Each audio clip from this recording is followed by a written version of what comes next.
नमस्कार दोस्तों, स्वागत है आप सभी का अपने YouTube channel mission NCERT for RPSC पर। दोस्तों, आज हम आपके लिए जो टॉपिक लाए हैं वो है ताप एवं ऊष्मा। ठीक है, ताप एवं ऊष्मा हम टॉपिक लाए हैं जो कि आपके रीट मतलब कि आने वाले थर्ड ग्रेड एग्जाम में भी ऐड है, तो आपको इसको ध्यान से पढ़ना होगा। तो इसमें हम वही क्वेश्चन लाए जो कि एग्जाम्स में आ चुके हैं, तो आपको इससे अंदाजा लगेगा कि किस टाइप के क्वेश्चन इसमें से टॉपिक में से पूछे जाते हैं। तो सिमिलर जो टॉपिक होते हैं उनमें से सिमिलर लगभग क्वेश्चन पूछे जाते हैं, तो आप इसको ध्यान से देखिएगा। चलिए स्टार्ट करते हैं। हमारा क्वेश्चन नंबर फर्स्ट है कि निम्न में से कौन सा तापमान संभव नहीं है। ठीक है, 2018 रीट में आ चुका है। तो ऑप्शन देखते हैं, -8 degree Fahrenheit, -8 kelvin, -8 degree Celsius, -8 degree radian. तो इसका सही जवाब क्या हो जाएगा? इसका सही जवाब हो जाएगा थर्ड, -8 केल्विन। ये तापमान क्या है, संभव नहीं है। तो इसका यदि हम इसकी डिटेल देखें तो सिद्धांत रूप में अधिकतम ताप की कोई सीमा नहीं है, किंतु निम्नतम ताप की सीमा है।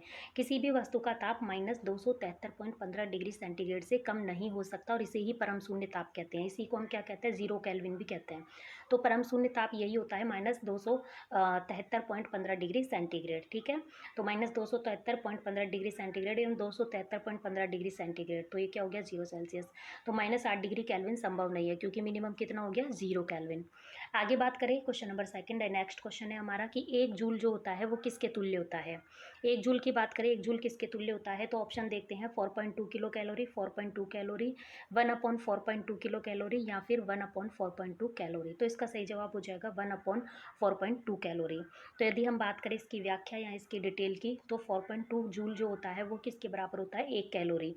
तो 1 जूल यहाँ से कितने के बराबर हो गया, 1/4.2 कैलोरी। मतलब कि जो 1 कैलोरी होता है, 1 कैलोरी किसके बराबर होता है, 4.2 जूल के बराबर होता है। ये आपको याद रखना पड़ेगा, 4.2 जूल के बराबर होता है। तो यदि हम यहाँ से 1 जूल की बात करें तो ये इसके नीचे चला जाएगा, 1/4.2 हो जाएगा। तो 1/4.2 कैलोरी। आगे बात करते हैं। आगे यदि हम बात करें नेक्स्ट क्वेश्चन की, तो कौन सी ऊष्मा संचरण की विधि में आवश्यक रूप से माध्यम की आवश्यकता नहीं होती है। तो इसमें 3 विधियां होती है। ऑप्शन देखते हैं, चालन, विकिरण, संवहन। ये भी 2016 रीट में आया हुआ है। तो इसका सही जवाब हो जाएगा विकिरण। ठीक है, तो विकिरण में क्या होता है, माध्यम की आवश्यकता नहीं होती है। बाकी जो चालन है, संवहन है, दोनों में ही क्या होती है, माध्यम की आवश्यकता होती है। यदि हम बात करें इसकी जो व्याख्या होती है डिटेल में, उसकी देखते हैं। ऊष्मा संचरण की विकिरण विधि में किसी माध्यम की आवश्यकता नहीं होती है, क्योंकि यह विद्युत चुम्बकीय प्रवृत्ति की या प्रकृति की होती है, और यह ऊष्मा संचरण ठोस, द्रव, गैस के साथ साथ निर्वात में भी संभव है। क्योंकि निर्वात में क्या होता है फ्रेंड्स, माध्यम नहीं होता है, तो माध्यम में जो होता है वो विकिरण ही संभव है। सूर्य से जो पृथ्वी तक ऊष्मा होती है वो इसी विधि के द्वारा आती है। इसमें ऊष्मा संचरण सर्वाधिक गति से होता है। आगे यदि हम बात करें नेक्स्ट क्वेश्चन की, तो वाष्पीकरण की गुप्त ऊष्मा है। तो ऑप्शन देखते हैं, ताप की वह मात्रा, मतलब कि गुप्त ऊष्मा क्या होता है वो पूछ रहा है इसमें। तो ताप की वह मात्रा जो 10 ग्राम द्रव को वायुमंडलीय दाब और द्रव के क्वथनांक पर गैसीय अवस्था में परिवर्तन के लिए आवश्यक होती है। नेक्स्ट देखें, तो नेक्स्ट है हमारा, ताप की वह मात्रा जो 1 लीटर द्रव को वायुमंडलीय दाब और द्रव के क्वथनांक पर गैसीय अवस्था में परिवर्तन करने के लिए आवश्यक होती है। नेक्स्ट ऑप्शन देखिए, तो ताप की वह मात्रा जो 1 मिली द्रव्यमान को वायुमंडलीय दाब और द्रव के क्वथनांक पर गैसीय अवस्था में परिवर्तन के लिए आवश्यक होती है।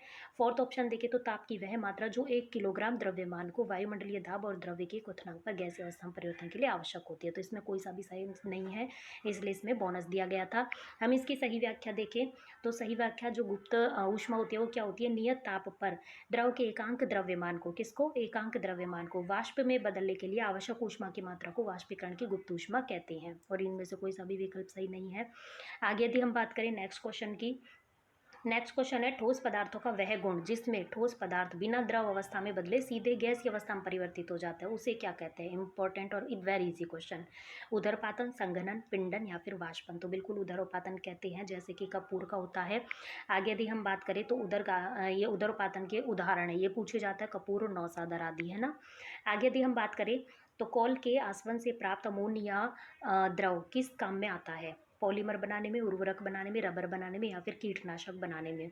तो बिल्कुल अमोनिया जो द्रव है वो कीटनाशक बनाने के काम में आता है। आगे यदि हम बात करें, ऊष्मा संचरण की कौन सी विधि में माध्यम की आवश्यकता नहीं होती है। फिर से रिपीट हुआ, 2011 में भी आया था ये, विकिरण, प्रवाह तत्व, संवहन या फिर प्रसार। तो बिल्कुल विकिरण में जो है वो माध्यम की आवश्यकता नहीं होती है।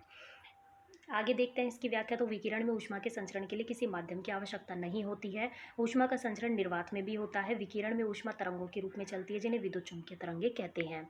आगे देखते हैं तो 0 डिग्री सेंटीग्रेड ताप का बर्फ़ का टुकड़ा 0 डिग्री ताप के जल में डाल दिया जाए तो बर्फ़ पिघल जाएगी, थोड़ा पिघलेगी, जल बन जाएगी या फिर नहीं पिघलेगी।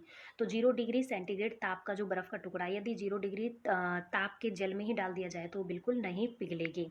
आगे देखते हैं, आगे हमारा नेक्स्ट क्वेश्चन है। नेक्स्ट, खाना पकाने के बर्तन के लिए निम्नलिखित में से कौन सा जो गुण है वो युग्म सर्वाधिक उपयुक्त है? कम विशिष्ट ऊष्मा व चालकता, अधिक अधिक विशिष्ट ऊष्मा व कम चालकता, दोनों बराबर, अधिक विशिष्ट ऊष्मा व अधिक चालकता। तो कम तो विशिष्ट ऊष्मा होनी चाहिए और चालकता उसके लिए अधिक होनी चाहिए। ठीक है, आगे बात करते हैं। तो हमारा नेक्स्ट क्वेश्चन है, ऊष्मा के सुचालक के लिए GH, कुचालक के लिए BH तथा विद्युत के सुचालक के लिए BE संकेत लेते हुए अभ्रक का वर्गीकरण निम्नलिखित में से कौन सा होगा? तो ऑप्शन देखते हैं इसके, GH व GE दोनों, GH व BE दोनों, BH व BE दोनों, BH व GE दोनों। तो बिल्कुल GH व BE दोनों हो जाएंगे। आगे यदि हम बात करते हैं नेक्स्ट क्वेश्चन की, तो उबलते जल का ताप ठीक प्रकार से ज्ञात करने हेतु तापमापी को निम्नलिखित में से चित्रों में से कौन सी स्थिति इनकी ठीक है? तो चित्र देखते हैं, हमारी ये 4 स्थितियां हैं। एक में तापमापी इस तरीके से, एक में इस तरीके से है, एक में नीचे टिका हुआ है तल से, एक में टेढ़ा है, एक में ऊपर है, एक में ये बीच में है।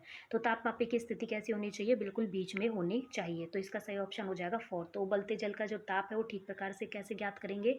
तो ये इसमें जैसे पात्र में बर्तन भरा है तो तापमापी इसके बीच में, यहाँ तक बर्तन के बीच में, जल के बीच में, बीचों बीच में आनी चाहिए। तो इस तरीके से इसका 4th ऑप्शन सही हो जाएगा। तो आज के हमारे क्वेश्चन कंप्लीट होते हैं फ्रेंड्स। मिलते हैं हम नेक्स्ट वीडियो में नेक्स्ट क्वेश्चंस के साथ जो कि एग्जाम्स में आ चुके हैं। तो फ्रेंड्स, यदि आपको हमारा ये प्रयास और ये वीडियो चैनल पसंद आता है तो वीडियो को लाइक कीजिए, चैनल को सब्सक्राइब कीजिए, ज़्यादा से ज़्यादा लोगों को शेयर कीजिए, बेल आइकन को दबाइए। धन्यवाद।